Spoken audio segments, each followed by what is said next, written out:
Hey, this is C&D channel. I'm Chris. This is MMA for you. I'm going to be doing my predictions for Bellator 85. Looks like a really good card, especially the main card. The two title fights going to be pretty awesome.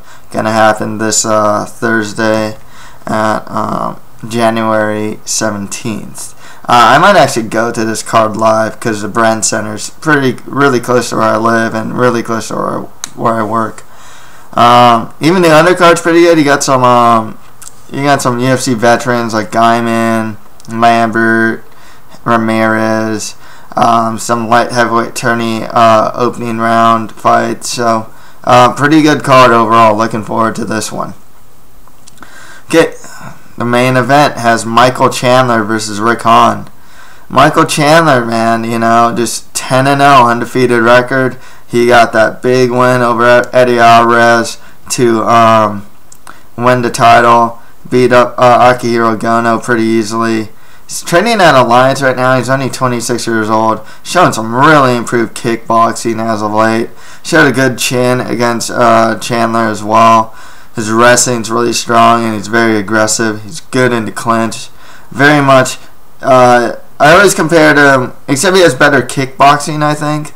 But wrestling-wise and just his style, I always compared him to like a young Sean Shirk.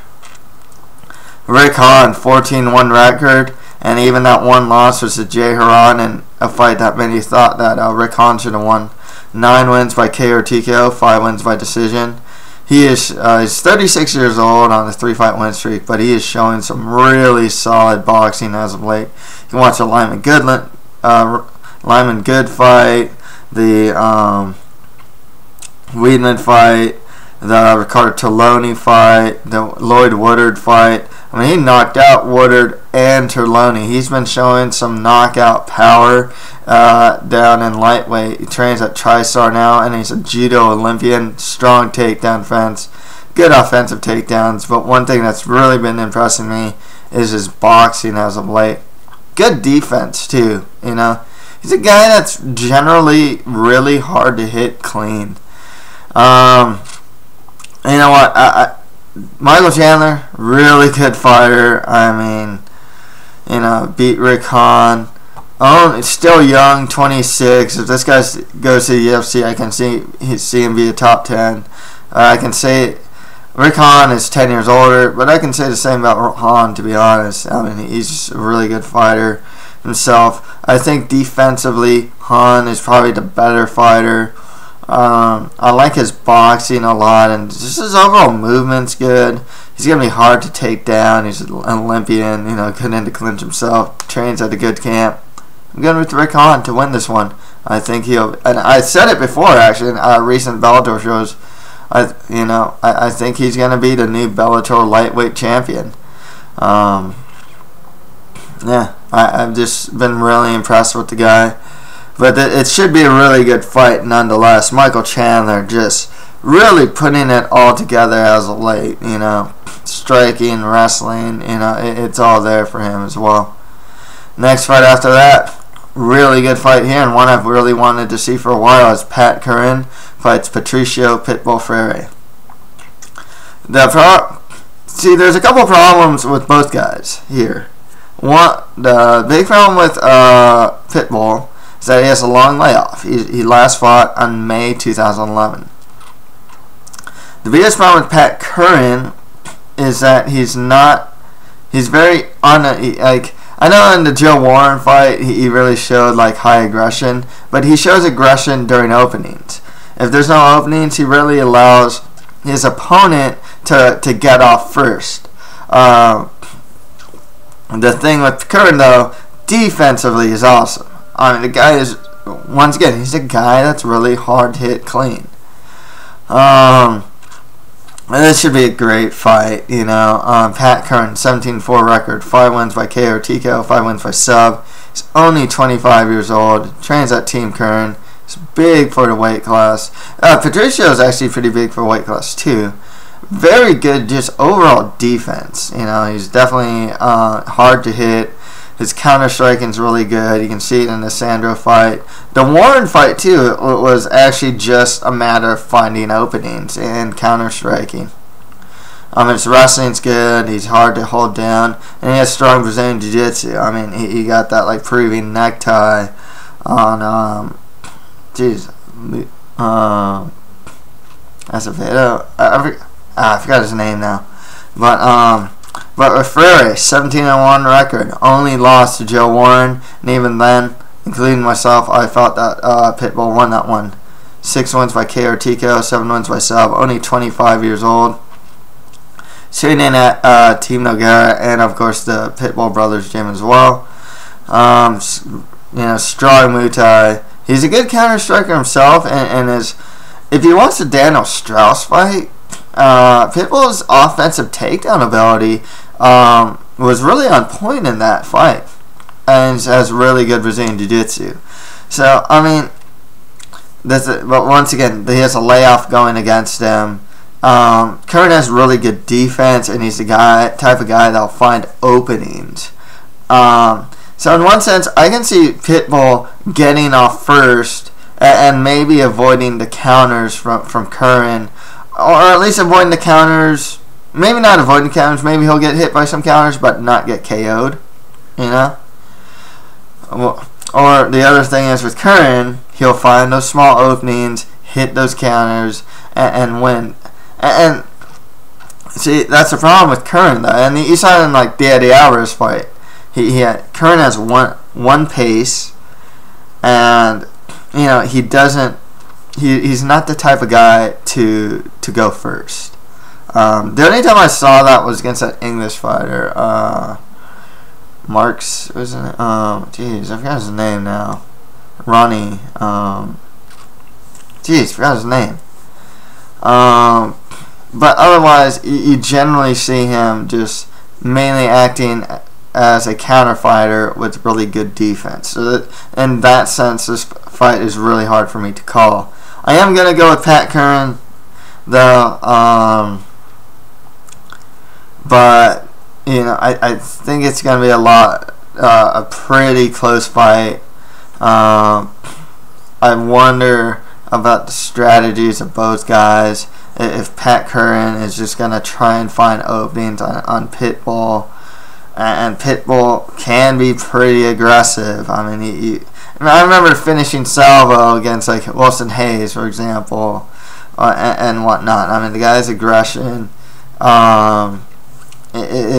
it's pretty, it can definitely win points despite the fact that Curran is really defensively sound. He probably won't get hit clean, but he kind of allows the other guy to be the busier fighter. I'm hoping that Curran will be able to use his wrestling when he can, and hit his counters and find those small openings. So I'm going to go with Pat Curran to win this one. Okay, next fight after that, Renato Sobral fights Mikhail Zayats. This is actually a good fight for a light heavyweight outside the UFC. Mikhail Zayats, the guy is on a 5-fight win streak, and the only loss he had before that was to Vinny Magalesh. He went 4 rounds with Magalesh and was actually doing really well against him until he got head kicked. In a really cool head kick, too. Zayats trains at Rust Fighter Sports. He has good Brazilian Jiu-Jitsu. Has 10 of his 19 wins are by submission. His striking looked to have improved as well. With Babalu, UFC veteran, trains at King's MMA along with Babalu Iron Gym. 19 wins by sub. Brazilian Jiu-Jitsu black belt. He's fought the who's who, Shogun, Chuck Liddell. Just really experienced. His Brazilian Jiu-Jitsu is top notch. That's the thing. And his wrestling's actually pretty good as well. Striking's not bad, but he gets hit clean a lot. That's pretty much his biggest problem. He actually got to see, when he fought Robbie Lawler, he was actually outstriking Robbie Lawler. I was at 195 pounds. I gotta go with Babalu here. You know, I think he can do well enough on the feet. I think he'll be able to get some takedowns and use his Brazilian Jiu-Jitsu game to get the win. Okay, on to the prelims. Jacob No fights Seth Petruzzelli. Well, Jacob, you know, 8-1 record with 1 no contest, 3 wins by KO TKO, 4 wins by sub. He's on a 6-fight win streak. But you got the Silverback or the Kimbo Killer or whatever you want to call him, Seth Petruzzelli, 14-6 record, 12 wins by KO TKO, 1 win by sub. He has 4 losses by submission as well. He's 33. The UFC veteran.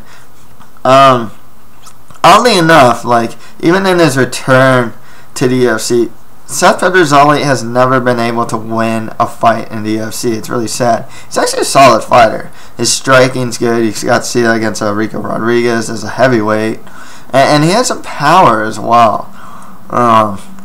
You know, so I gotta go with Seth Petruzzelli to win this one. Okay, next fight after that, Emmanuel Newton fights Atanas Jambazov.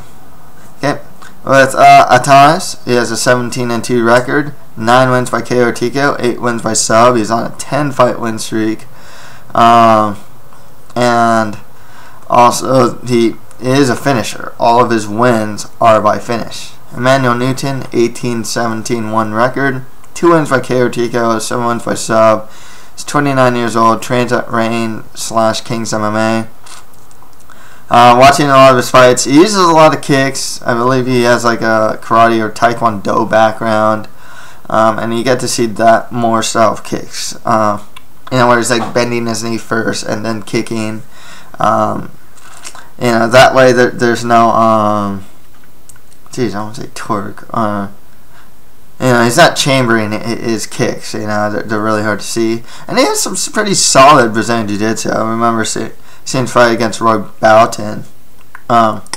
He was actually in some submission trouble a couple times in that fight. He got mounted actually, but otherwise he ended up winning by rear naked choke. I gotta go with Emmanuel Newton to win this one. Okay, next fight after that, we have some UFC veterans as Jason Lambert fights Hector Ramirez. I remember Hector Ramirez as a guy, like, really as a guy who fought like Forrest Griffin. You know, like, otherwise, both these guys are coming off a long layoff. Hector Ramirez, 9-4-1 record, 4 wins by KO TKO, 2 wins by sub. He last fought in April of 2011. With Lambert, it's a 25-12 record, 13 wins by KO TKO, 8 wins by sub. He also has 6 losses by KO TKO and 3 losses by sub. Trains at Alliance, but he last fought in August 2010. He's a UFC veteran. He's always showed some solid Brazilian Jiu-Jitsu skills. He's got some pretty heavy hands as well. I'll go with Jason Lambert to win this one. Okay, next fight after that, Aaron Miller fights Joe Camacho. With Camacho, he has a 13 wins, 17 losses, and 3 draws. 7 wins by KO TKO, 3 wins by sub, and 4 losses by KO TKO, and 4 losses by sub. 40 years old. Guy's been in the game for a while. Aaron Miller, 12 wins, 8 losses, 1 no contest, 3 wins by KO TKO, 1 win by sub. He has, out of his 8 losses, 6 of them are by submission, though. I'll go with Aaron Miller to win this one. Okay, next fight after that, you have Joe Williams versus Jamie Yeager. Interesting fight here. You know, Yeager came from The Ultimate Fighter, 6-3 record, 3 wins by KO TKO, 2 wins by sub. He's 29, trains at Kings. I remember most of his fights in The Ultimate Fighter, he showed like a really good kicking game, good ability to get back to his feet when taken down. But I remember though in one of the Ultimate Fighter finales, I forgot against who, he got choked out. His cardio's always been a bit questionable. He's 29 years old though, and Joe Williams, 7-1 record, 3 wins by KO TKO, 3 wins by sub. He's 27. I'm gonna go with Joe Williams to win this one. Okay, next right after that, Savant Young fights Mike Guyman. Savant Young, 10-9 record, 2 wins by KO TKO, 5 wins by sub. He also has 5 losses by sub, and he's 36. And Mike Gaiman, 14-5-1 record, 5 wins by KO, 7 wins by sub. What's really interesting about Gaiman is he's made strengths in his grappling, but he also has a lot of submission losses as well. Out of his 5 losses, 4 of them are by submission. He's 38 years old. He's on a 2-fight win streak. He's a UFC vet. He's fought guys like Roy McDonald. He got armbarred in that fight. DeMarcus Johnson. Yoshida as well. Gaiman has some pretty solid grappling overall. Good Brazilian Jiu-Jitsu. I'll go with Mike Gaiman to win this one. Okay, next fight after that, Brian Warren fights J.J. Ambrose. With Warren, he has an 18-16-1 record, 6 wins by KO, 7 wins by sub. He has 6 losses by KO and 6 losses by sub as well. He's 38 years old. I particularly remember him just because he got kneed in the face by Ben Saunders, but really who a lot of guys have as well. With Ambrose, 18-4 record with 1 no contest, 4 wins by KO, 10 wins by sub. He also has 3 losses by sub. In particular, he lost by Von Flue choke by Brent Weidman. Overall, though, he's a solid fighter, and I got to go with J.J. Ambrose to win this one. And finally, Clever Luciano fights Mario Navarro. With Navarro, he has a 4-2 record, 1 win by TKO, 3 wins by sub. With Clever, Brazilian Jiu-Jitsu black belt, 7 wins by his 7-4 record, 1 win by TKO, 6 wins by sub. I'm gonna go with Clever Luciano to win this one. Okay, that's pretty much it for my Bellator 85 predictions. If you have any comments, just leave them below. And that's it for MMA for you. Thank you guys very much.